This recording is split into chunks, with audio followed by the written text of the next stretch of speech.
Hello everyone, welcome to my YouTube channel Vindhya education पर मैं आपका स्वागत करती हूं। जैसा कि हमने फ्रांसीसी क्रांति के पार्ट 1 और पार्ट 2 को देख लिया है, अब हम इस वीडियो में जानेंगे फ्रांसीसी क्रांति के पार्ट 3 के बारे में। जैसा कि हम लोग देख चुके थे पार्ट 2 में कि जब स्टेट जनरल की बैठक बुलाई जाने वाली है और सारे जो स्टेट के लोग हैं वो खुश हैं, क्योंकि उनको कहीं ना कहीं लगता है कि अब हमारी बात सुनी जाएगी। क्योंकि ये स्टेट जनरल की बैठक इसलिए इतनी महत्वपूर्ण है क्योंकि यह 175 वर्षों के बाद बुलाई जा रही है। तो चलिए मैं यहाँ लिख लेती हूँ स्टेट जनरल। स्टेट जनरल, तो ये स्टेट जनरल की बैठक बुलाई जा रही है। और ये स्टेट जनरल क्या था? एक संसद जैसा था, यानी कोई भी राजा को नया कानून लाना रहता था या फिर लोगों पर टैक्स लगाना रहता था तो इसकी बैठक बुलाई जाती है। तो ये जो स्टेट जनरल की बैठक है ये कितने वर्षों के बाद बुलाई जा रही है? तो ये बुलाई जा रही है 175 वर्षों के बाद। ठीक है, और यहाँ हम देखते हैं कि ये जो बुलाई जा रही है कब बुलाई जा रही है, यानी ये 175 साल पहले बुलाई गई थी 1614 में। अब ये दोबारा बुलाई जा रही है 5 मई, यहाँ मैं डेट लिखती हूँ 5 मई 1789 को। और ये राजा इतने दिनों के बाद क्यों बुला रहा है फ्रांस में ये स्टेट जनरल की बैठक? क्योंकि फ्रांस की आर्थिक स्थिति बहुत ही खराब हो चुकी है। तो यहाँ पे उससे पहले मैं यहाँ एक चीज़ बताना चाहूँगी। यहाँ पे राजा पर अंकुश लगाने के लिए एक संस्था थी जिसका नाम था पार्लमा। पूछेगा आप लोग से कभी भी एग्जाम में कि पार्लमा क्या थी, तो ये फ्रांस में राजा पर अंकुश लगाने के लिए एक संस्था थी। लेकिन इसमें जो सदस्य थे, इनके सदस्यों की संख्या 17 थी। ये एक तरह से न्यायाधीश के रूप में थे। तो जो ये पार्लमा संस्था थी इसमें सदस्यों की संख्या थी 17, और ये जो संख्या 17 थी इसमें न्यायाधीश एक तरह से रहते थे और ये पार्लियामेंट न्यायालय की तरह कार्य करता था। और इसमें जो न्यायाधीश होते थे ये कहीं ना कहीं कुलीन वर्ग के होते थे। तो क्या ये कभी भी राजा के खिलाफ कोई भी कार्यवाही कर सकते हैं? बिल्कुल नहीं, क्योंकि कुलीन वर्ग यानी द्वितीय स्टेट के लोग और प्रथम स्टेट के लोग हमेशा से ही राजा के समर्थक रहे थे। और ये पार्लमा है ये राजा पर अंकुश लगाने के लिए बनाई गई थी, लेकिन ये केवल नाम की रहकर संस्था नाम भर के लिए रह गई थी। तो चलिए हम देखते हैं कि स्टेट जनरल की बैठक में कौन कौन वर्ग भाग लेते हैं और उनकी क्या क्या प्रतिक्रियाएं होती हैं। तो चलिए पहले मैं इनका नाम लिख लेती हूँ। तो पहले लिख देती हूँ प्रथम स्टेट, उसके बाद मैं यहाँ लिख देती हूँ द्वितीय स्टेट, और यहाँ लिख देती हूँ तृतीय स्टेट। ठीक है, तो इनमें प्रथम स्टेट में तो हम लोग को पता है कौन लोग आते होंगे। तो इसमें आ रहे थे उस समय पादरी, और द्वितीय स्टेट में कौन लोग थे? तो इसमें कुलीन वर्ग था और अभिजात लोग भी इसी में आते थे। अभिजात यानी जितने संपन्न लोग हैं तो वो लोग भी इसमें आते थे, जितना सामंत अमंत ये सारे लोग। और इसमें कौन लोग आते थे? यानी सर्वसाधारण, मैं यहाँ लिख दे रही हूँ। सर्वसाधारण मतलब आप समझ लीजिएगा किसान, श्रमिक, व्यापारी, शिक्षक, यानी सारे वर्ग इसमें आते थे।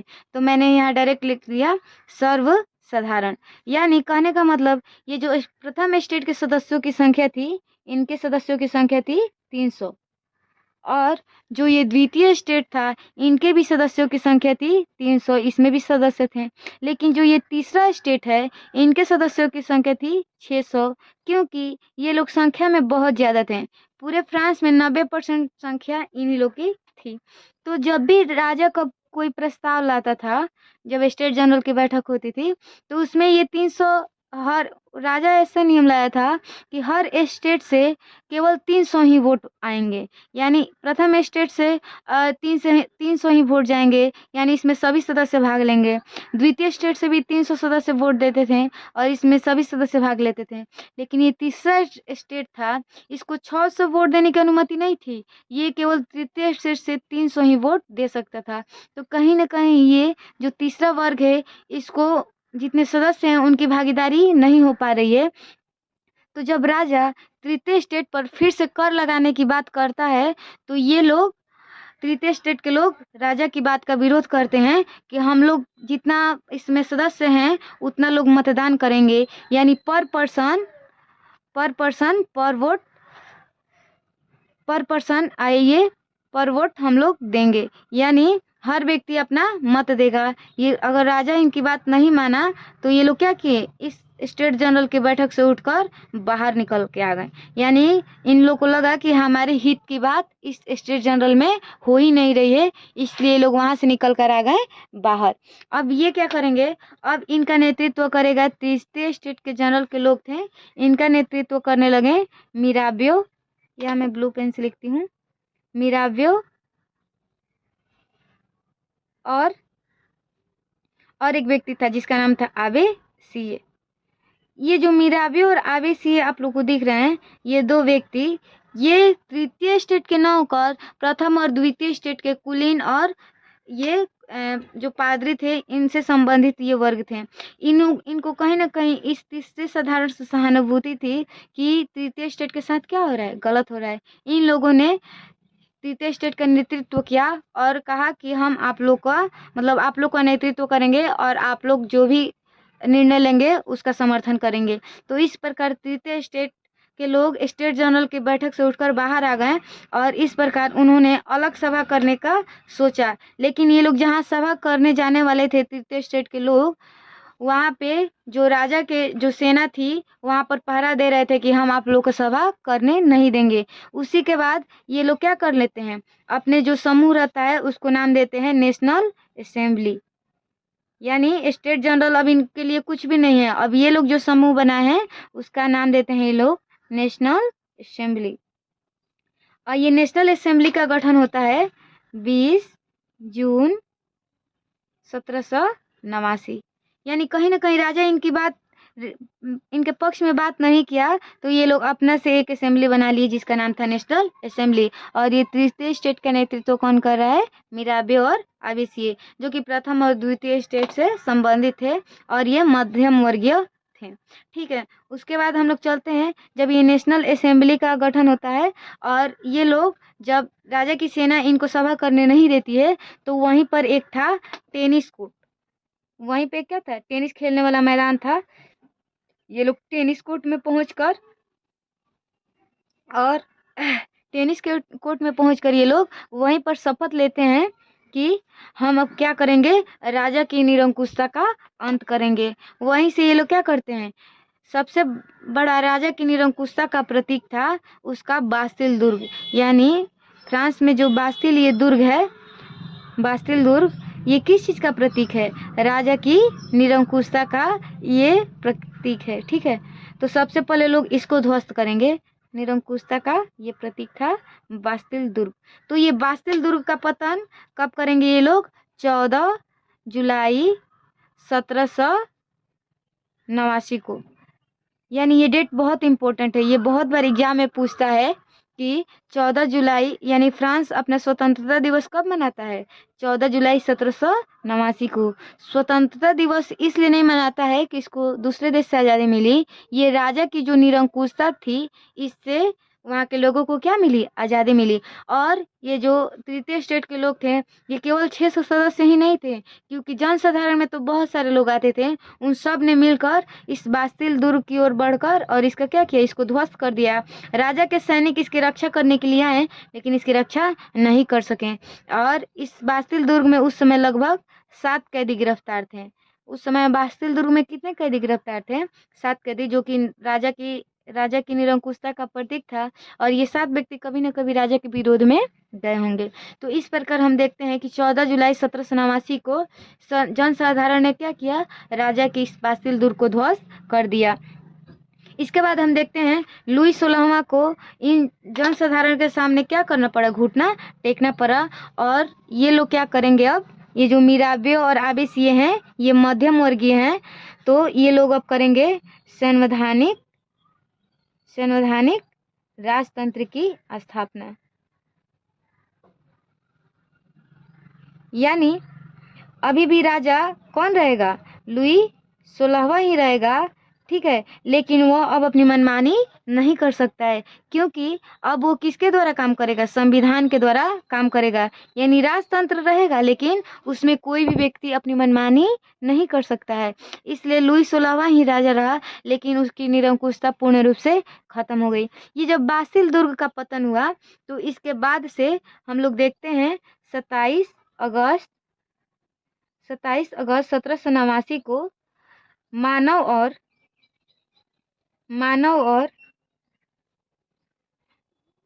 नागरिक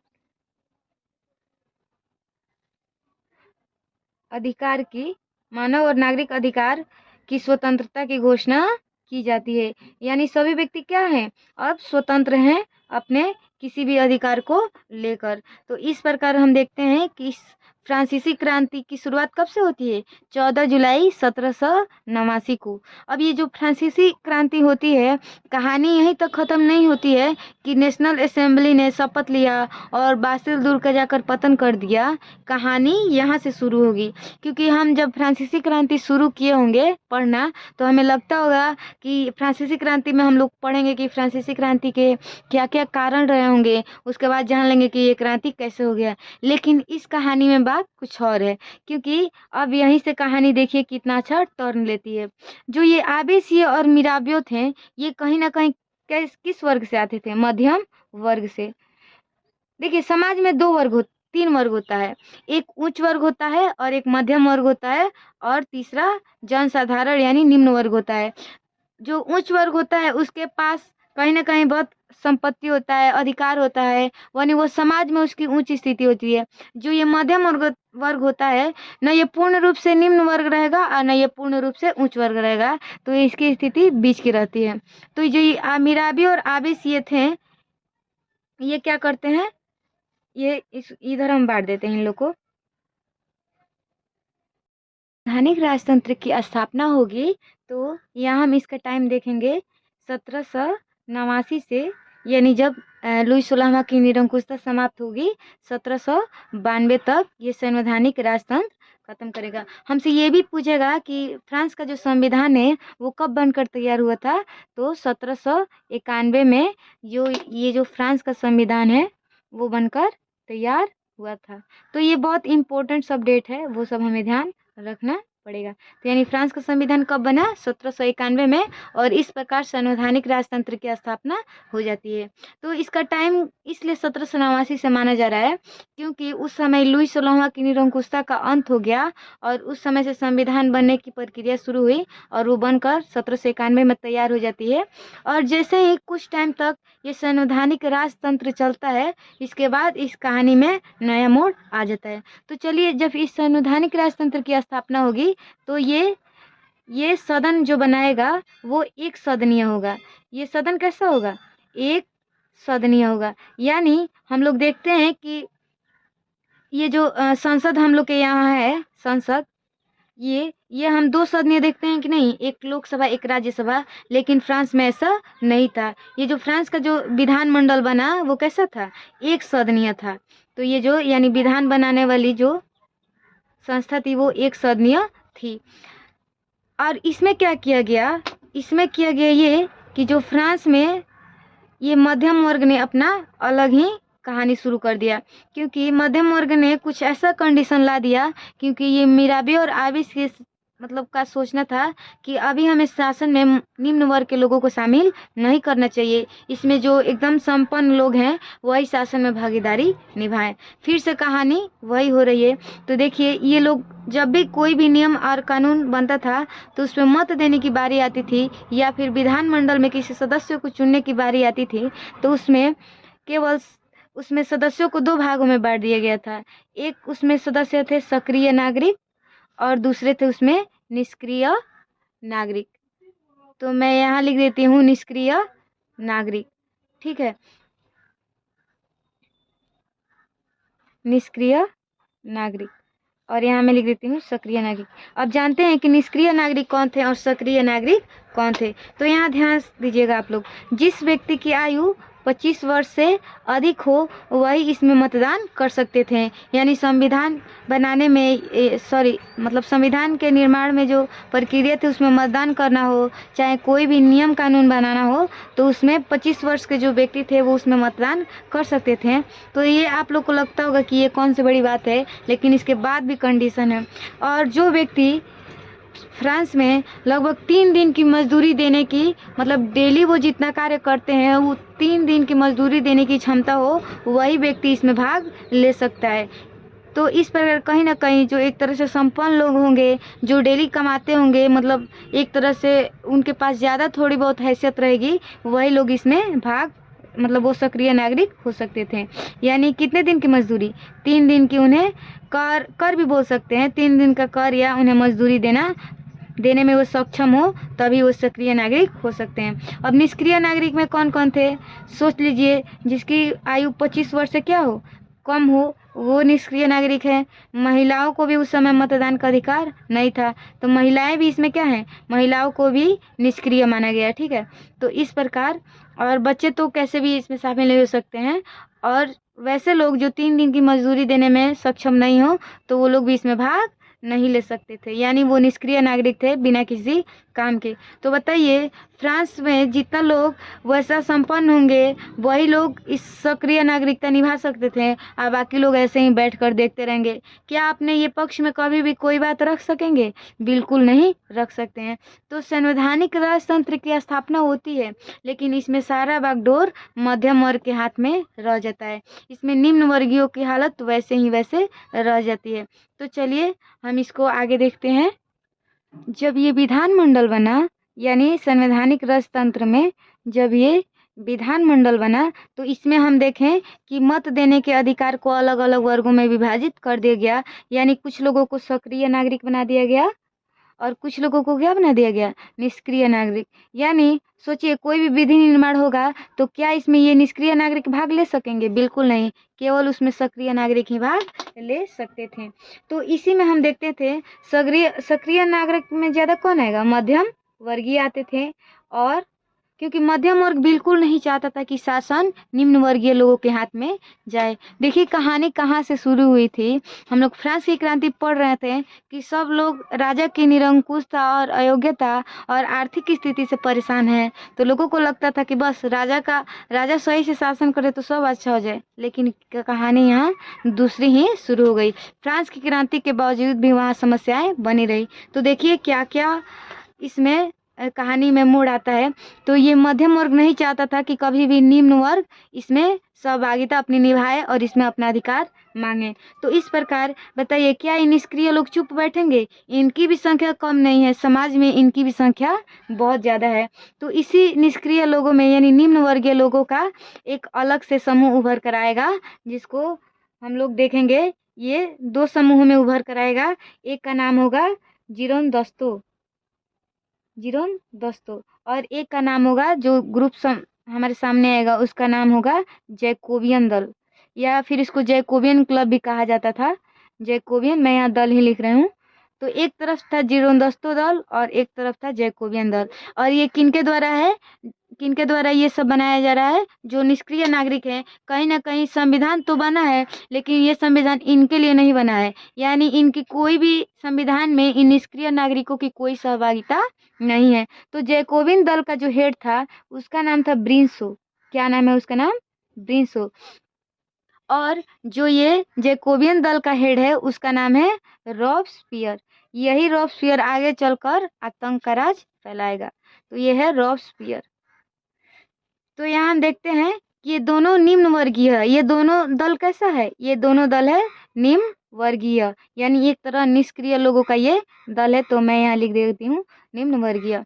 अब ये लोग, अच्छा ये आप लोग बताइए कि क्या ये निष्क्रिय लोग, ये जो संवैधानिक राजतंत्र है, इससे कभी भी खुश रहेंगे? बिल्कुल नहीं रहेंगे। अब ये लोग दोनों दल मिलकर क्या करते हैं, निम्न वर्गीय लोग, अब ये सोचते हैं कि अब हमें संवैधानिक जो राजतंत्र है, सबसे पहले इसमें से किसको हटाना पड़ेगा? इसको हम हटाएंगे पहले राजा को, यानी राजतंत्र को ये लोग खत्म करने के चक्कर में है। क्योंकि इन लोग का सोचना है कि जब ये राजतंत्र खत्म होगा तो डायरेक्ट गणतंत्र आएगा, और गणतंत्र का मतलब ही होता है कि राष्ट्राध्यक्ष को जनता द्वारा ही चुना जाए। राष्ट्राध्यक्ष यानी राष्ट्र का अध्यक्ष।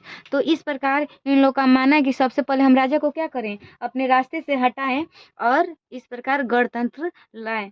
तो ये लोग क्या करेंगे, यानी जो ये मध्यम वर्ग था, फ्रांस की जब क्रांति हो गई तो ये लोग इतना से ही संतुष्ट था, यानी समानता, स्वतंत्रता, समानता, स्वतंत्रता और बंधुत्व, ये फ्रांसीसी क्रांति का एक महत्वपूर्ण नारा है। इसी पर फ्रांस की क्रांति हुई थी कि समाज में सभी को समानता मिले, जो उन सभी लोगों को स्वतंत्रता मिले और सभी लोगों में भाईचारा हो। इसी नारे के साथ फ्रांसीसी क्रांति हुई थी।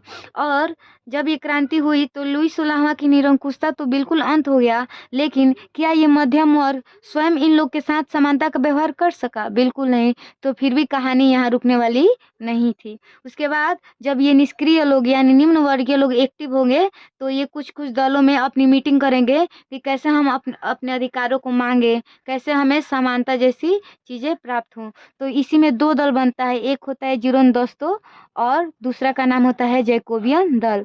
जीरोनदोस्तों दल का हेड है ब्रिंसो और जैकोबियन दल का हेड है रॉबस्पियर।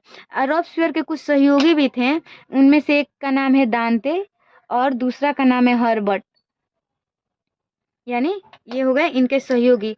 अच्छा, आप लोग सोच रहे होंगे कि इस जैकोबियन दल में कौन कौन लोग शामिल होंगे। तो इसमें एकदम जो गरीब से गरीब परिवार, जैसे आप मान सकते हैं, जैसे इसमें निम्न वर्ग एकदम जो मतलब बिल्कुल भी संपन्न नहीं हो, जैसे इसमें दुकानदार समझ लीजिए, घड़ी साज समझ लीजिए यानी घड़ी बनाने वाले, और इसमें शामिल कर लीजिए दिहाड़ी मजदूर यानी जो डेली कमाते और खाते हैं, दिहाड़ी मजदूर, कारीगर, ये सर एकदम निम्न वर्गीय लोग इसमें शामिल हैं। तो जैकोबियन दल में एकदम निम्न वर्गों का ये दल था। और ये जो जीरोनदोस्तों दल था जिसका हेड ब्रिंसो था, इसमें थोड़ा बहुत मध्यम वर्गीय भी लोग शामिल थे और इसमें भी ज़्यादा लोग निम्न वर्गीय लोग शामिल थे, यानी इसमें मिला जुला समूह था। और जो जैकोबियन दल था इसमें केवल निम्न वर्गीय ही समूह था। तो ये निष्क्रिय दल है, ये चाहता है कि कैसे राजतंत्र को खत्म करें और पूरे फ्रांस में गणतंत्र की हम लोग स्थापना करें। तो इसके लिए ये लोग क्या करेगा, 21 सितंबर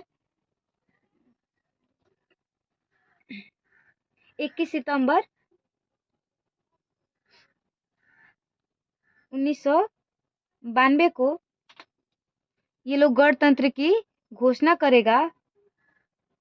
गणतंत्र की घोषणा करेगा कौन? यही निष्क्रिय समूह जिन्हें वोट देने का बिल्कुल अधिकार नहीं था। और ये इसमें कौन लोग थे? खासकर निम्न वर्गीय लोग। ये लोग गणतंत्र की घोषणा करते हैं और ये लोग क्या करते हैं, राजा को बना लेते हैं बंदी। यानी इससे ही पहले ये लोग 10 अगस्त, यानी ये लोग गणतंत्र की घोषणा से करने से पहले 10 अगस्त 1792 में ये लोग, या मैंने 1992 लिख दिया है गलती से, कोई बात नहीं है, सुधार लिया मैंने। तो 1792 में ये लोग क्या कर देते हैं, राजा को बना लेते हैं बंदी। यानी इन्हें क्या खत्म करना है, कैसे भी राजतंत्र खत्म करना है। तो इस प्रकार ये लोग क्या करते हैं, गणतंत्र की स्थापना करते हैं और राजतंत्र समाप्त करते हैं। और इतना से भी इन लोग को संतुष्टि नहीं मिलता है, ये दोनों मिलकर ब्रिंसो और रॉबस्पियर राजा को फांसी भी चढ़ा देते हैं। तो ये लोग इतने जोश में थे कि इन्हें राजा का मतलब निरंकुश पूर्ण शासन नहीं था, वो संविधान के अनुसार काम कर रहा था। फिर भी ये लोग क्या किए, राजतंत्र को समाप्त किए और राजा को ही 21 जनवरी 21 जनवरी 1792 में राजा को ये लोग चढ़ा दिए फांसी। यानी कौन राजा को? लुई 16वां को ये लोग क्या चढ़ा देंगे? फांसी, यानी गिलोटिन पर। उस समय का सजा देने का, एक मृत्यु दंड देने का एक महत्वपूर्ण हथियार था, उसका नाम था गिलोटिन। ये गिलोटिन क्या होता था? ये जो गिलोटिन होता था एक तरह से, ये एक तरह ऐसे तख्त जैसा ये लगा रहता था और इस पे क्या किया जाता था? इस पे गर्दन रख दिया जाता था व्यक्ति के, यानी इस व्यक्ति का इस पे गर्दन रख दिया गया और ऊपर से बहुत लंबा और भारी हथियार, मतलब लोहा जैसा तलवार जैसा आता था और इसके गर्दन पर पड़ जाता था, जिससे इसका सर और धड़ अलग हो जाता था। तो इस प्रकार राजा को क्या कर दिया गया? लुई 16वां को 1792 में क्या कर दिया गया? फांसी दे दिया गया। सॉरी, यहाँ 1792 नहीं, 1793 में उसको फांसी दे दिया गया। और याद कीजिए, जो मिसेस खर्चालू थी, मिसेस खर्चालू कौन थी? वो मिसेस खर्चालू मेरी अंतुआनेत, उनको भी क्या कर दिया गया? उनको भी फांसी दे दिया गया, यानी उनको भी गिलोटिन पर चढ़ा दिया गया। मेरी अंतुआनेत, मेरी अंतुआनेत, इनको भी चढ़ा दिया गया गिलोटिन। यानी इनका भी बहुत बड़ा योगदान था फ्रांसीसी क्रांति के होने में। तो इस प्रकार लुई 16वां को भी फांसी, मेरी अंतुआनेत को भी फांसी।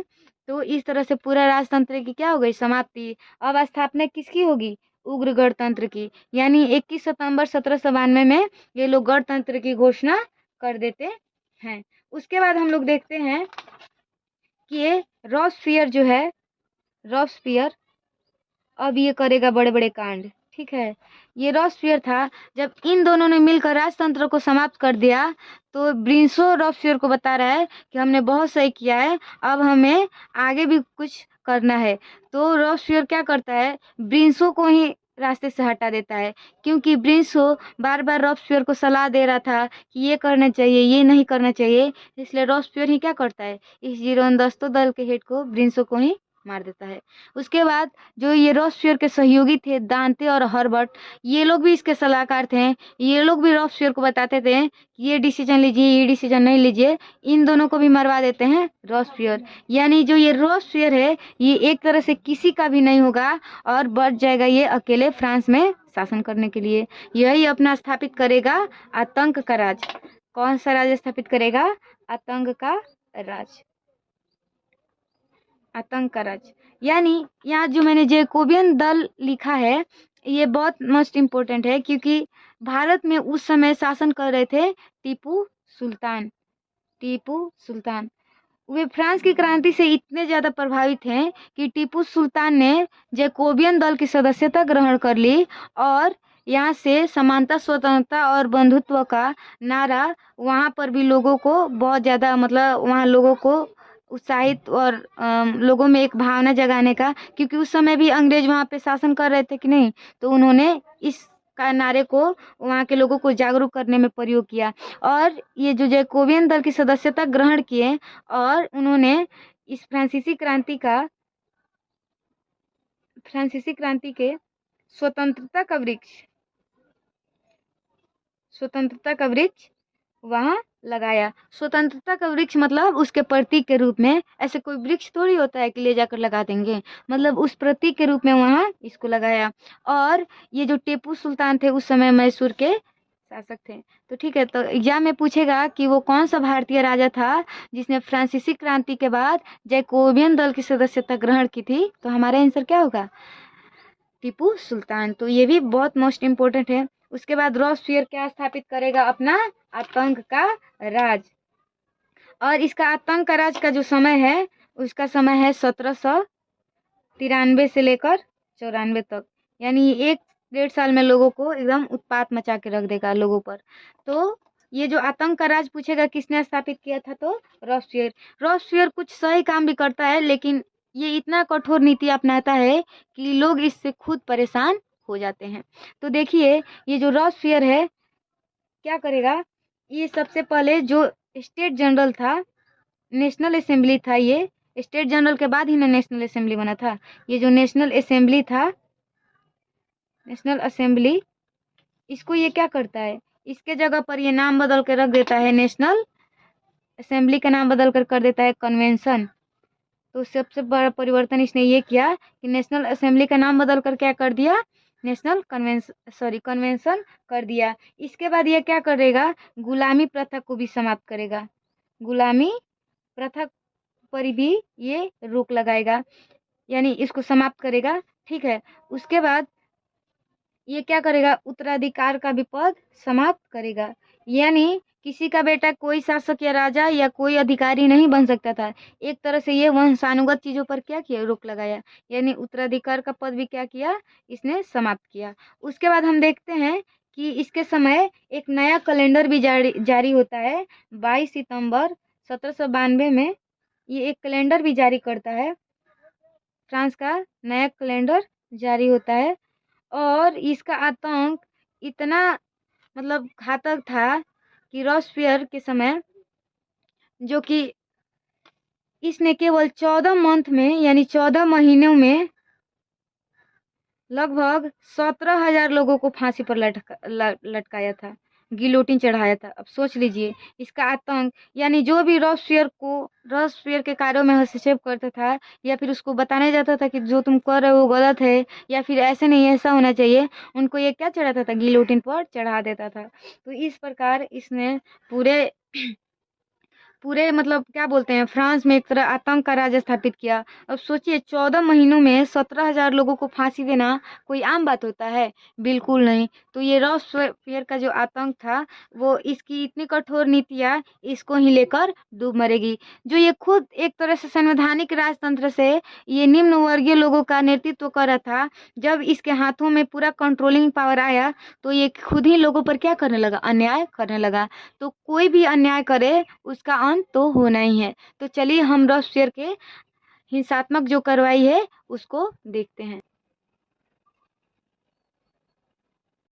प्रकार रॉबस्पियर की जो हिंसात्मक कार्रवाइयाँ होगी, इससे लोग तंग आकर रॉबस्पियर के खिलाफ क्या करेंगे, अपनी प्रतिक्रियाएं देंगे और उसे न्यायालय द्वारा क्या दिया जाएगा, फांसी यानी गिलोटिन पर उसे भी चढ़ाया जाएगा।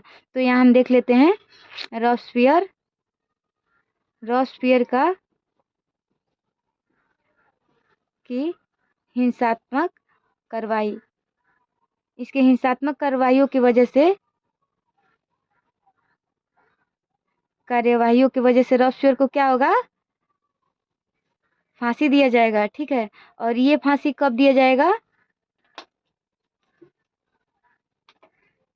रॉबस्पियर को ये फांसी दिया जाएगा जुलाई 1794 में।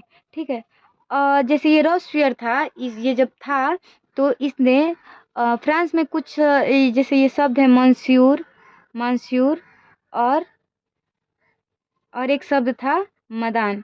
ठीक है, मदान, यहाँ हम इसको देखते हैं। ये जो मंस्यूर शब्द था वो उसको कहा जाता था महाशय को ही मंस्यूर कहा जाता है। जैसे हम लोग अभी नहीं कहते हैं महाशय, तो उस समय फ्रांस में ये शब्द इस्तेमाल होता था मंस्यूर। लेकिन जो वहाँ महिलाओं को कहा जाता था मदान, यानी सम्मान देने के लिए हम मैडम कहते हैं ना, वैसे उस समय वहाँ कहा जाता था मदान। अभी जो हम लोग मैडम शब्द बोलते हैं वो मदान से ही आया है। तो यहाँ महिलाओं को सम्मान देने के लिए मदान यानी उनको महाशय कहा जाता था। ठीक है, और पुरुष को जो सम्मान देने के लिए महाशय कहा जाता था यानी मंसूर। अब रॉबस्पियर कहता है कि अब इन शब्द का इस्तेमाल फ्रांस में नहीं होगा, अब इनको नागरिक कहना है और नागरिक के लिए शब्द इस्तेमाल होगा सीताएन। किस शब्द का इस्तेमाल होगा, सीताएन शब्द का इस्तेमाल होगा। तो मैं यहाँ लिख देती हूँ सीताएन। आई होप आप लोग को दिखाई दे रहा हो। और यहाँ पे मैं लिख देती हूँ महाशय के लिए, महाशय को कहेंगे नागरिका। क्या कहेंगे, नागरिका। और नागरिका के लिए शब्द इस्तेमाल होता था सीतोएन शब्द इस्तेमाल होता था। कभी भी आप लोग से पूछ देगा, खासकर ऐसे वर्ड बीपीएससी टीचर एग्जाम में ऐसे ऐसे क्वेश्चन पूछता है कि अगर ऊपर से पढ़ के निकल कर चला जाए तो कुछ भी समझ में नहीं आए। तो बीपीएससी टीचर में जो क्वेश्चन पूछता है वो इंटरनली से जाकर पूछता है। तो कभी भी पूछेगा कि मंसूर शब्द किसके लिए इस्तेमाल होता था या फिर मदान शब्द किसके लिए इस्तेमाल होता था, तो ये हमें पता होनी चाहिए। और यहाँ पे हम देखते हैं कि जो ये रॉबस्पियर था उसने एक लेखक की भी हत्या करवाई थी, जो इसको बोले थे कि आप लोगों की स्वतंत्रता को बाधित कर रहे हैं, और रॉबस्पियर के खिलाफ उसने एक लेख में लिखा था। तो उसका नाम था डेसमोलिस। क्या नाम था? डेसमोलिन्स। उसकी भी इसने क्या करवा दी? हत्या। और डेसमोलिन्स की हत्या इसने 1793 में करवा दी। ठीक है, तो इस प्रकार इसका बहुत ही आतंक फैला था। जब रॉबस्पियर को फांसी हो जाती है, यानी इसको भी गिलोटिन पर चढ़ा दिया जाता है, जैसे ये लोगों को क्या करता था? गिलोटिन पर चढ़ाता था। जब रॉबस्पियर को फांसी हो जाती है तब फ्रांस में फिर से स्थापना होती है उदार गणतंत्र की। तो मैं यहाँ इसको रेड पेन से लिख रही हूँ, उदार गणतंत्र की स्थापना। उदार गणतंत्र की, क्योंकि हमने शुरुआत में पढ़ा था ना कि हम लोग कैसे कैसे, सबसे पहले मैंने पॉइंट भी बनाया था कि सबसे पहले हम लोगों ने क्या देखा था? कारण। उसके बाद हमने क्रांति की देखी शुरुआत। उसके बाद हम लोग पढ़े थे कि संवैधानिक राजतंत्र। क्या पढ़ना चाहते थे हम लोग? संवैधानिक राजतंत्र। तो हमने उसको भी पढ़ा कि संवैधानिक राजतंत्र को किसने समाप्त किया? रॉबस्पियर ने। उसके बाद हम लोग पढ़े थे कि गणतंत्र भी पढ़ेंगे हम लोग। तो हम लोग गणतंत्र में कैसा गणतंत्र देखें? उग्र गणतंत्र देखें, वो भी किसका? रॉबस्पियर का। उसके बाद उसके समय आतंक का राज्य उसने स्थापित किया, और जब उसको फांसी हो जाती है तो फ्रांस में किसकी स्थापना होती है? उदार गणतंत्र की स्थापना होती है। तो चलिए हम इसमें देखते हैं उदार गणतंत्र में। और ये जो उदार गणतंत्र है इसका समय माना जाता है 1795 से 1799 तक, यानी नेपोलियन का जब तक वर्चस्व नहीं आएगा तब तक उदार गणतंत्र रहेगा। इसमें भी क्या किया जाता है? इसमें भी संविधान बनाया जाता है। इसमें भी संविधान बनाया जाता है। और इसमें जो संविधान बनता है तो इसमें अब जो उस समय विधानमंडल एक सदनीय था, अब ये विधानमंडल कैसा रहेगा? अब ये बनेगा दो सदनीय। ये विधानमंडल कैसा बनेगा? दो सदनीय। ठीक है, यानी अब कोई भी प्रस्ताव आएगा या भी कोई भी नियम कानून बनाने के लिए विधेयक आएगा तो केवल वो एक सदन से पारित नहीं होगा, दोनों सदनों से पारित होगा। और इन दोनों सदनों से पारित होने के बाद वो कहाँ जाएगा प्रस्ताव? सीधे ये 5 जो डायरेक्टरी का समूह था,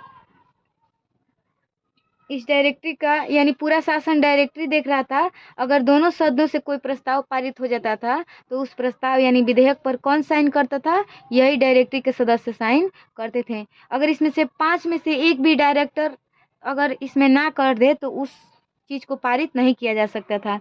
इस प्रकार इसमें जो शक्ति था वो एक व्यक्ति के हाथ में केंद्रित नहीं किया गया, यानी 5 लोग इसका शासन देख रहे थे। जैसे हम लोग पीछे पढ़े थे ना, जो ये मोंटेस्क्यू था, मोंटेस्क्यू ये बहुत बड़े दार्शनिक और लेखक थे।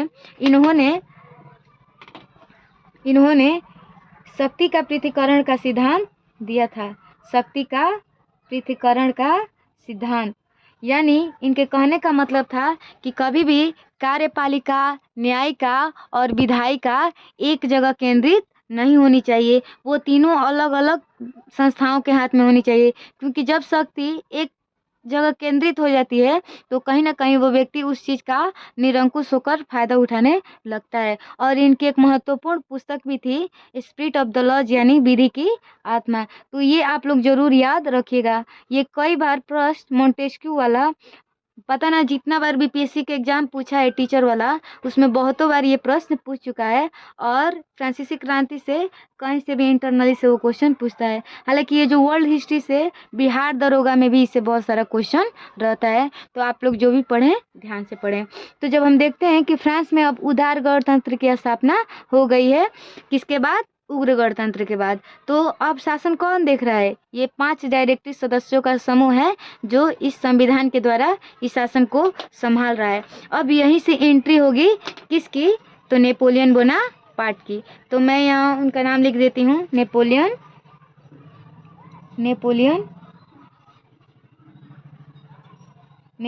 बोनापार्ट।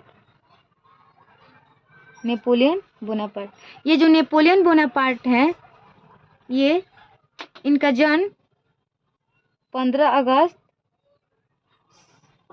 1769 ईस्वी में कोर्सिका द्वीप पर होती है, ठीक है। और ये कभी कभी आप लोग सुने होंगे कि एक क्वेश्चन पूछता है कि भारत का नेपोलियन किसे कहा जाता है, तो हम लोग भारत का नेपोलियन किसे कहा जाता है, तो हम लोग कहते हैं समुद्रगुप्त। लेकिन ये कहीं ना कहीं ये लाइन उतना सही नहीं है। अगर हम लोग ये कहेंगे कि यूरोप का समुद्रगुप्त किसे कहा जाता है, तो नेपोलियन को। क्योंकि जैसे भारत में समुद्रगुप्त थे, समुद्रगुप्त वो कहीं ना कहीं जो दक्षिण भारत के बहुत सारे राज्यों को जीते थे और इन्होंने बहुत सारा अपना क्षेत्र विस्तार किया था, वैसे ही जो ये नेपोलियन है ये यूरोप में बहुत सारे देशों को जीतेगा और उन पर अपना नियंत्रण स्थापित करेगा। तो इसीलिए इसको समुद्रगुप्त से नेपोलियन को कंपेयर किया जाता है। ये नहीं कि हम नेपोलियन से समुद्रगुप्त का कंपेयर करने लगे, क्योंकि ये प्राचीन काल के भारत में इनको हम पढ़ते हैं और ये इनका जन्म कहाँ 1769 में होता है। तो ये अगर इसके लिए सही क्या है कि यूरोप का समुद्रगुप्त हम किसे कहेंगे, यूरोप का समुद्रगुप्त किसे कहेंगे, तो हम लोग कहेंगे नेपोलियन को। ये सही प्रश्न है, ठीक है। तो अगर आप लोग से कोई प्रश्न ऐसा करे तो आप लोग इसके पीछे तर्क भी दे सकते हैं। तो उन सारी चीज़ों के पढ़ने के लिए कंसेप्ट बहुत ज़रूरी होता है। तो देखिए, जब ये नेपोलियन बोनापार्ट ये उस समय रहता है सेना का कमांडर। जब उदार गणतंत्र चल रहा है उस समय नेपोलियन क्या कर रहा है, ये नॉर्मल एक सेना का कमांडर है। और इसके कार्यों से लोग इतना प्रभावित होते हैं और ये क्या करता है, ऑस्ट्रिया को कर देता है युद्ध में पराजित। इसने सैन्य में बहुत अच्छा प्रदर्शन किया और बहुत सारे इसको सम्मान भी प्रदान किया गया था। यानी ये कर देता है ऑस्ट्रिया को पराजित। उस समय उदार गणतंत्र के समय ये नेपोलियन है एकदम फ्रांस में एक नायक की तरह, एक हीरो की तरह सामने आ रहा है। फ्रांस में लोगों के प्रति इसके मन में इतना प्रेम और सम्मान था कि लोगों ने इसको क्या कर दिया, फ्रांस का डायरेक्टरी का जो सदस्य था 5 लोगों का, इसमें इसको शामिल कर दिया। तो ये बन गया डायरेक्टरी का सदस्य। यानी ये नॉर्मल पहले क्या था, सेना का कमांडर, लेकिन लोगों के मतलब सम्मान और मतलब प्यार की वजह से इसको बना दिया गया डायरेक्टरी का सदस्य। और नेपोलियन उस काबिल था भी, क्योंकि यह एक बहुत ही योग्य शासक की तरह, मतलब एक योग्य सैनिक था और ये शासन में भी गया तो इसने बहुत अपना अच्छा प्रदर्शन किया। तो ये एक बन गया डायरेक्टरी का सदस्य। जब नेपोलियन डायरेक्टरी का सदस्य बनेगा तो उसमें ये कहाँ अस्थिर रहने वाला है। अब ये क्या करेगा, ये 5 सदस्य जो डायरेक्टरी है इसको ये कर देगा 4 सदस्य। इसने क्या कर दिया, डायरेक्टरी को कर दिया 4 सदस्य। यानी वो भी 4 सदस्य कैसे, जिसमें एक आदमी इसमें प्रमुख रहेगा, हेड, और 3 लोग क्या रहेंगे, 3 सदस्य ये अन्य के रूप में रहेंगे। यानी इन तीनों सदस्यों को लास्ट में किससे परमिशन लेना है, इसी एक प्रमुख से। और इसने क्या कर दिया, स्वयं को प्रमुख घोषित कर लिया और 3 अन्य सदस्यों को रख दिया। आगे चलकर ये इतना बदलाव करेगा कि ये क्या करेगा, इन तीनों सदस्यों को भी क्या करेगा, विधानमंडल में प्रस्ताव लाकर, मैंने उस समय का जो विधान बनाने वाला समूह था, संस्था था, विधानमंडल में प्रस्ताव लाकर वहां से भी पारित करवा लेगा। और क्या करवाएगा, जनमत संग्रह, यानी लोगों से जनमत संग्रह कराकर इन 3 सदस्य लोगों को भी क्या करेगा, डायरेक्टरी से बाहर, और स्वयं को क्या घोषित करवा लेगा, फ्रांस का सम्राट घोषित करवा लेगा। यानी एक तरह से फ्रांस का शासक स्वयं को घोषित करवाएगा। देखिए हम लोग कहानी कहाँ से कहाँ पढ़ते आ गए। सबसे पहले तो लुई 16वां से लोग परेशान थे, तो उसको संविधान के द्वारा काम करने के लिए लाया गया, उसको भी खत्म कर दिया गया। अब उसके बाद जब उसको फांसी हो गई तो रॉबस्पियर चला निम्न वर्ग का नेतृत्व संभालते हुए, उसने भी पूरे फ्रांस में आतंक को फैला कर रख दिया। अब हम यहाँ देखें, जब गणतंत्र आया है, उदार गणतंत्र, तो इसमें अब किसका वर्चस्व बढ़ने लगा है, नेपोलियन का वर्चस्व बढ़ने लगा है। इस प्रकार ये जो नेपोलियन है, इसका समय ओवरऑल देखिए तो इसका जो शासन में मुख्य भागीदारी माना जाता है 1899 से लेकर 1799 से लेकर 1814 तक, ठीक है। जब नेपोलियन के हाथों में सारी शक्ति आएगी तो अब ये शुरू करेगा अपने साम्राज्य को बढ़ाना। यानी उसके लिए अब मैं वर्ल्ड मैप बनाऊंगी जिसको हम लोग अच्छे से भी समझेंगे। तो यहाँ नेपोलियन कोड भी लाएगा। ये जो नेपोलियन है वो क्या करेगा, नेपोलियन, इसको संहिता भी बोल सकते हैं हम लोग। नेपोलियन संहिता या नेपोलियन कोड ये लाता है 1804 में। कब ये लाता है? 1804 में नेपोलियन कोड।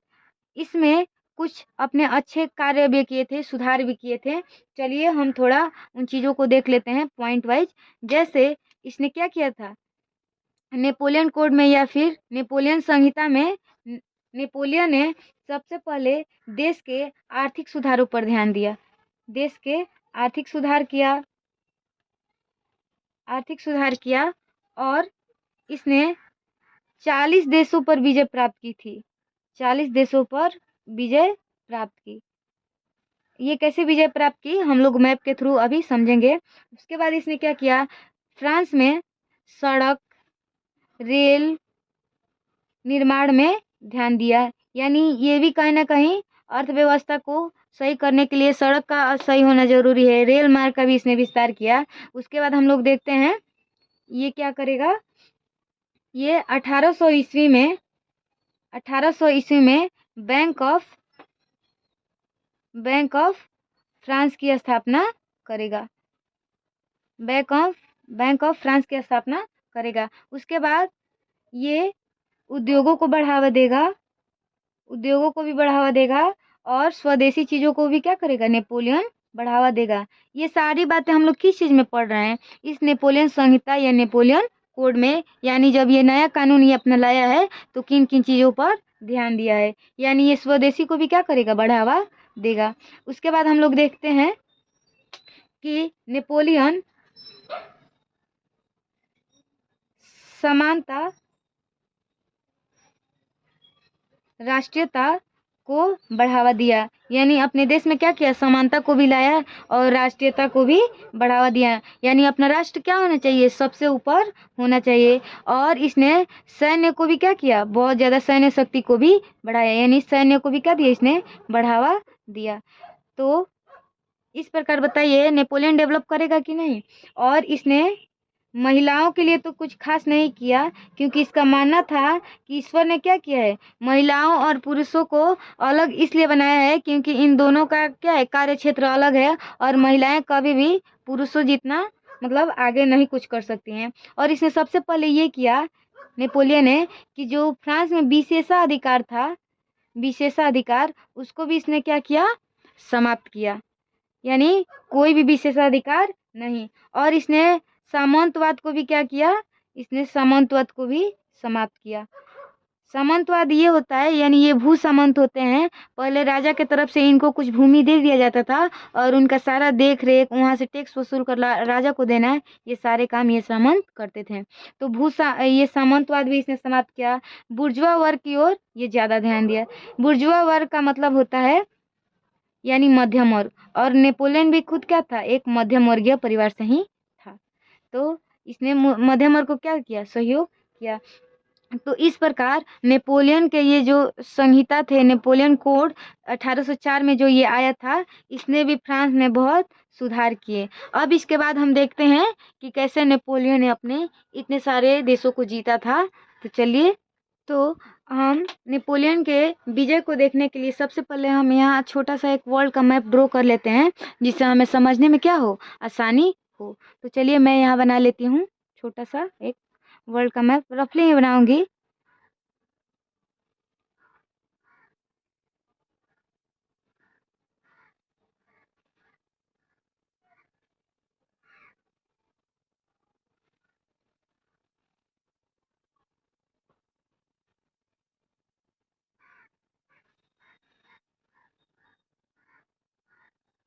यहाँ हम लोग समझ लेंगे।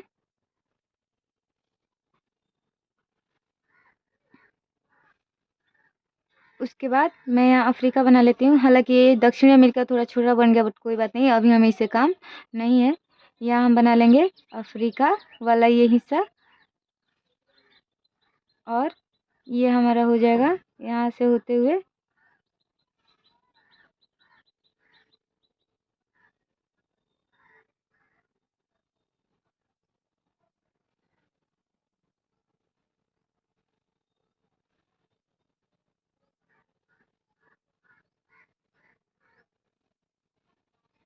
यहाँ हम बना देंगे रफली मैप।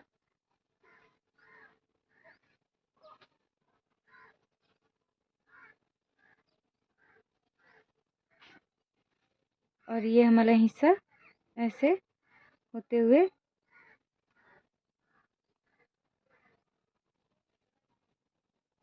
और ये हम अपना भारत और उसके बाद ये वाला हिस्सा ऐसे लाकर ऐसे मिला देंगे। मैंने यहाँ बहुत रफली मैप बनाया है, केवल हमें यहाँ थोड़ा बहुत समझ लेना है। और ये वाला हिस्सा हम लोग घेर देते हैं यूरोप के लिए, ठीक है। तो ये हमारा हो जाएगा उत्तरी अमेरिका, उत्तरी अमेरिका, उत्तरी अमेरिका। और इसी हिस्से पर ये आप लोग जो हिस्सा देख रहे हैं ना, ये जो यूएसए हम लोग कहते हैं, ये वाला, यहीं पर ब्रिटेन और फ्रांस ने यहाँ अपना उपनिवेश बनाया था। ये जो 13 उपनिवेश को इन्होंने बनाया था। और ये 13 उपनिवेश क्या करते हैं, अमेरिकी स्वतंत्रता संग्राम करते हैं। तो इसी वाले क्षेत्र पर ये लोग कब्जा किए थे। अब हमें यहाँ आप लोग को इंग्लैंड भी बता देती हूँ मैं। यहाँ पर इस वाले क्षेत्र में पड़ता है ऐसे इंग्लैंड, जो चारों ओर जल से घिरा हुआ है। तो जो हम लोग ये देख रहे हैं त्रिभुज जैसा, ये है इंग्लैंड, ठीक है। तो इंग्लैंड ने भी इस पर कब्जा किया था। और मैं यहीं पे बता दूंगी आप लोग को फ्रांस, पहले मैं इसको कंप्लीट कर लेती हूँ। तो ये है उत्तरी अमेरिका और ये है दक्षिणी अमेरिका और ये है यूरोप, यूरोप। और ये है अफ्रीका, अफ्रीका। और ये है एशिया। और अब देखना चाहेंगे तो इधर नीचे है अंटार्कटिका महाद्वीप और यहाँ पे पड़ जाता है ऑस्ट्रेलिया, जिससे हमें अभी काम नहीं है, ठीक है, ऑस्ट्रेलिया। तो अभी चलिए हम यहाँ देखते हैं। सबसे पहले ये जो आप किनारे पे यहाँ देख रहे हैं, यही है पुर्तगाल। ये क्या है, पुर्तगाल। और पुर्तगाल से ही कौन आया था, वास्को डिगामा। हम लोग पहले बहुत इसको पढ़ते थे, वास्को डिगामा ने भारत की खोज कर दी, भारत की खोज कर दी। तो ये भारत के समुद्री मार्गों की खोज ये कर पाता है। और यहाँ पर है हमारा भारत, ठीक है। तो इस प्रकार, तो स्पेन के बाद जस्ट है फ्रांस, ये वाला हिस्सा है फ्रांस, सॉरी स्पेन। पुर्तगाल के बाद क्या है, स्पेन। और स्पेन के बाद ये वाला जो हिस्सा हम लोग देख रहे हैं यहाँ पर, ये वाला हिस्सा है फ्रांस। यानी मैं इसको यहाँ लिख देती हूँ फ्रांस, चाहे फ्रांस। और फ्रांस के बाद ही पड़ता है जस्ट, फ्रांस के बाद ये वाला हिस्सा जर्मनी और जर्मनी के बाद ऑस्ट्रेलिया, ऑस्ट्रिया। तो मैं उधर नहीं बना पाऊंगी, हमें अभी केवल फ्रांस के बारे में ही देखना है। हालांकि मैं यहाँ ऑस्ट्रिया को लिख देती हूँ, ऑस्ट्रिया। और इधर लिख देती हूँ जर्मनी, ठीक है, कि ध्यान रहेगा जर्मनी। फ्रांस के बाद क्या है, जर्मनी, जर्मनी के बाद ऑस्ट्रिया, ऑस्ट्रिया के बाद यहाँ छोटा सा एक देश भी होगा स्विट्जरलैंड। और आप लोग इसको देख लीजिए, ये इटली, क्योंकि हमें अगले मैप में इटली का एकीकरण भी पढ़ना है। और यहाँ जर्मनी है तो जर्मनी का भी एकीकरण हम लोग पढ़ेंगे। और ये जो खाली स्थान देख रहे हैं हम लोग, ये है भूमध्य सागर। ये क्या है, भूमध्य सागर। तो इसको मैं इधर लिख दे रही हूँ, भूमध्य सागर, ठीक है। तो इस प्रकार अब देखते जाइए, जब नेपोलियन बनता है, जब ये नेपोलियन के हाथों में सारी शक्ति आती है, तो अब ये क्या करेगा। अच्छा आप लोग बताइए, ये यूरोप में बहुत सारे देश हैं, तो स्पेन में सबसे पहले फ्रांस की क्रांति हुई, यहाँ पर राजा का शासन खत्म हुआ, तो यहाँ पे गणतंत्र की स्थापना भी हुई। और नेपोलियन यहाँ का शासक भी स्वयं को घोषित करवा ही लिया। तो अगल बगल के जो देश होंगे यूरोप में, सभी देशों में क्या थे उस समय, राजतंत्र थे। अगर आप बात बताइए कि अगल बगल के देश जहाँ राजतंत्र होगा, वहाँ के लोगों के मन में ये भावना जाएगी कि नहीं कि हमारे देश में भी क्या होना चाहिए, गणतंत्र होना चाहिए। और हम भी क्या करें, फ्रांस के लोगों के जैसे आराम से समानता पूर्वक, स्वतंत्रता पूर्वक रह सकें। तो नेपोलियन को बहुत सारे देशों से क्या आने लगा, आमंत्रण निमंत्रण आने लगा कि आप हमारे देश में भी आइए और राजतंत्र को क्या कीजिए, समाप्त कीजिए और यहाँ पे गणतंत्र की स्थापना कीजिए। और खुद जिस जिस देश में नेपोलियन मतलब अधिकार करने जाता था, वहाँ के खुद लोग नेपोलियन का साथ देते थे, क्योंकि वो चाहते थे कि हमारे देश में क्या हो जाए, गणतंत्र की स्थापना हो जाए। इस प्रकार नेपोलियन ने ऐसे करके लगभग 40 देशों को जीता था। कितने देशों को जीता था? 40।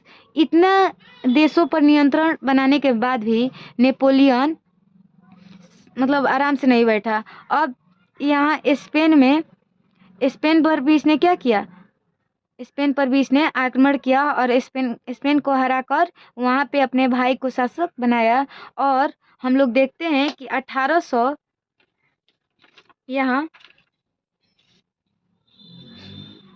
लगभग 1812 में नेपोलियन यानी स्पेन को हराने के बाद नेपोलियन 1812 में करता है मॉस्को अभियान। क्या करेगा?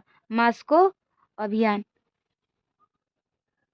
ये जो हम लोग हिस्सा देख रहे हैं ना, ये वाला इतना हिस्सा, ये इतना, ये कुछ हिस्सा यूरोप का और कुछ हिस्सा आप पकड़ लीजिए एशिया का, बहुत ज़्यादा हिस्सा पकड़ लीजिए। यानी 80% रूस का एशिया में पड़ता है और 20% कहाँ पड़ता है? यहाँ यूरोप में पड़ता है। तो रूस की राजधानी भी मॉस्को कहाँ है? इसी एशिया में, इसी यूरोप में है। तो ज़्यादा जो ये रूस की आबादी है वो इसी यूरोप वाले हिस्से में ही रहती है। तो जब इस नेपोलियन बोनापार्ट ने जब मॉस्को अभियान किया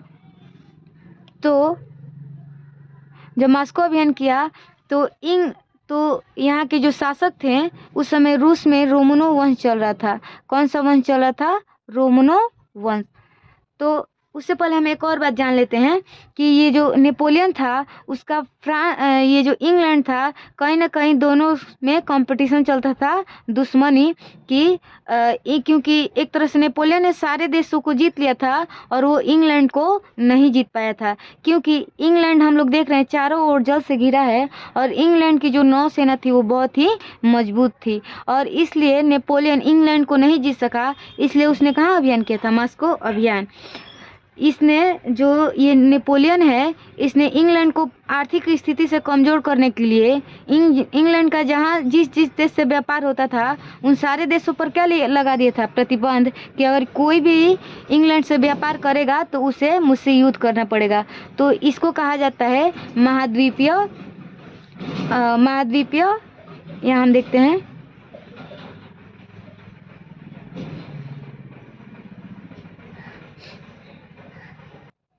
कहते हैं हम लोग महाद्वीपीय व्यवस्था। और ये शुरू करता है 1806 में। यानी महाद्वीपीय व्यवस्था क्या थी? आप यहाँ ध्यान से समझिएगा कि नेपोलियन ने क्या किया था? जब इंग्लैंड को प्रत्यक्ष रूप से पराजित नहीं कर पाया, यानी क्योंकि इंग्लैंड की सेना क्या थी? नौसेना मजबूत थी। जब इसको पराजित नहीं कर पाया तो इसने सोचा कि हम इंग्लैंड को क्या करेंगे? आर्थिक रूप से बिल्कुल कमज़ोर करेंगे। और इसके लिए इसने क्या किया? महाद्वीपीय व्यवस्था लाया। महाद्वीपीय व्यवस्था मतलब कि कोई भी देश इंग्लैंड से क्या करेगा? व्यापार नहीं करेगा। और कोई देश इंग्लैंड से व्यापार करेगा तो उसे मुझसे युद्ध करना पड़ेगा। तो इस प्रकार अगर एग्जाम में पूछ दे कि महाद्वीपीय व्यवस्था क्या है तो हिस्ट्री के स्टूडेंट सोचेंगे या फिर कोई भी व्यक्ति कि ये हिस्ट्री में ज्योग्राफी का प्रश्न क्यों पूछ रहा है। तो इसको हमें बताना होगा कि ये महाद्वीपीय व्यवस्था वह व्यवस्था है जिसमें नेपोलियन ने इंग्लैंड को आर्थिक रूप से कमज़ोर करने के लिए लाया था और उसने किसी भी देश को इंग्लैंड से व्यापार करने से मनाही की थी। तो ये थी नेपोलियन की महाद्वीपीय व्यवस्था। अब चलिए, जब इंग्लैंड को तो इसने अपना दुश्मन बना ही लिया था, अब ये चलता है 1812 में मॉस्को अभियान करने। कहा जाता है कि मॉस्को अभियान को आप NCERT के बुक में देखिएगा कि नेपोलियन ऐसे जा रहा है मॉस्को अभियान करने और उधर से लौट रहा है तो नेपोलियन के झोला में जितना भी राज्य था वो सब गिरते आ रहा है। ठीक है, अब ये क्यों हो रहा है? चलिए हम इसको समझते हैं। जब 1812 में नेपोलियन चलता है अपनी 6 लाख सेना लेकर। कितनी लाख सेना लेकर? 6 लाख सेना लेकर कहाँ चलता है? मॉस्को अभियान पर। मॉस्को क्या है? रूस की राजधानी है। मॉस्को अभियान पर जाता है तो उस समय रोमनो वंश का शासन है रूस में। वहाँ के शासक डर जाते हैं कि नेपोलियन ने इतने सारे देशों पर कब्जा किया है, अब वो क्या करेगा? हमको भी जीत कर मेरे पर कब्जा कर लेगा। लेकिन वहाँ इंग्लैंड से इसको क्या मिलती है? रूस को सहायता। और इंग्लैंड का शासक कहता है कि तुम नेपोलियन से युद्ध मत करो, उसको कूटनीति से हराओ। उस नेपोलियन को हराने के लिए इंग्लैंड के शासक रूस को ये सुझाव देते हैं कि नेपोलियन से युद्ध करने की आवश्यकता नहीं है। तुम क्या करो रूस का जो ठंडा वाला क्षेत्र है उसमें तुम पीछे हटते जाओ, क्योंकि हमें पता है कि जो ये रूस है इसके लगभग सारे मतलब बहुत सारे हिस्सों पर बर्फ़ जमा रहता है और ये बहुत ठंडा क्षेत्र है। केवल इसके बीच मतलब 20% वाले हिस्से पर ज़्यादा लोग निवास करते हैं, बाकी 80% यहाँ बहुत ही ठंड पड़ती है। तो जैसे ये नेपोलियन 6 लाख की सेना लेकर आगे बढ़ा तो रूस का जो राजा था शासक, वो नेपोलियन से युद्ध नहीं किया, बल्कि वहाँ जहाँ तक नेपोलियन की सेना पहुँची थी वहाँ पर उसने मतलब इस शासक ने बोला अपनी प्रजा से कि वहाँ के आप सारे फसल को नष्ट करते हुए वहाँ से छोड़कर आप पीछे हटते जाइए। इस प्रकार नेपोलियन की सेना आगे बढ़ती गई और जो रूस की प्रजा थी वो पीछे हटती गई वहाँ के फसलों को नष्ट कर। अब आप ही सोचिए, यहाँ नेपोलियन 6 लाख की सेना लेकर गया है तो खाने पीने का सामान साथ में लेकर थोड़ी जाएगा। तो इस प्रकार नेपोलियन आगे बढ़ता गया अपनी सेना के साथ और जो रूस का शासक था वो पीछे हटता गया और अपनी सेना को भी पीछे लेता चला गया। और इस प्रकार नेपोलियन की 6 लाख सेना कुछ ठंडी से मरी और कुछ महामारी से उसकी सारी सेना क्या हो गई, नष्ट हो गई। और इस प्रकार नेपोलियन के पास जब सेना नहीं रहेगी तो वो रूस से किस प्रकार युद्ध करेगा। इस प्रकार नेपोलियन को मास्को से खाली हाथ लौटना पड़ा। तभी एनसीईआरटी में दिखाया जाता है कि मास्को से नेपोलियन कैसे खाली हाथ लौट रहा है और जिसके हाथ में यानी जिसके झोला में इतने राज्य, यानी उसने जितने भी राज्यों को जीता था इस मास्को अभियान के पराजय से नेपोलियन के हाथ से वो सारे राज्य निकल रहे हैं। यानी जो राजा यहाँ पहले शासन करते थे जहाँ नेपोलियन ने गणतंत्र स्थापित किया, वे अब राजा नेपोलियन को हराने के चक्कर में लगेंगे। तो यही हम लोग देखेंगे सबसे बड़ा नेपोलियन का दुश्मन कौन होगा, इंग्लैंड। क्योंकि इंग्लैंड इसका दुश्मन इसलिए होगा क्योंकि नेपोलियन ने इंग्लैंड पर भी कब्जा करने का प्रयास किया था। तो सबसे बड़ा दुश्मन इंग्लैंड। वहीं पर हम लोग देखते हैं रूस में जो रोमनो वंश का शासन था वो भी इसका दुश्मन होगा।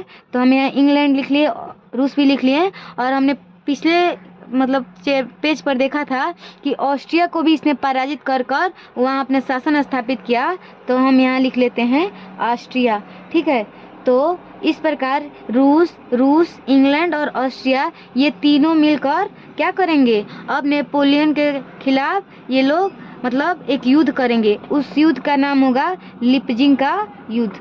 उस युद्ध का नाम क्या होगा, लिपजिंग का युद्ध। और ये लिपजिंग का युद्ध होगा 1813 में। कब होगा ये युद्ध, 1813 में। और जब ये लिपजिंग के युद्ध में ये हार जाएगा नेपोलियन, यानी लिपजिंग का युद्ध हम यहाँ लिख देते हैं नेपोलियन वर्सेज ये रूस, इंग्लैंड ये हो गया ऑस्ट्रिया। इन तीनों ने मिलकर किसको पराजित कर दिया, नेपोलियन को पराजित कर दिया। और इसे कहाँ भेज दिया, नेपोलियन को पराजित करके इसे भेज दिया इटली के एल्बा द्वीप पर। कहाँ भेज दिया, एल्बा द्वीप पर। और यहाँ पर नेपोलियन को क्या कर दिया गया, निर्वासित। लेकिन फिर क्या करेगा नेपोलियन, फिर से लौट आएगा वापस। यहाँ हम देखेंगे नेपोलियन फिर से आ जाएगा वापस और 1814 में ये फिर से फ्रांस वापस आ जाएगा। और उसके बाद हम देखेंगे कि 1815 में ये करेगा वाटरलू का युद्ध। पूछेगा वाटरलू का युद्ध किससे हुआ था, तो फिर वही फ्रांस का जो नेपोलियन बोनापार्ट और यही संयुक्त सेना जो है इन तीनों लोगों के बीच में ये वाटरलू का युद्ध हुआ है। जो ये वाटरलू है ये बेल्जियम देश में है। कहाँ है वो, बेल्जियम देश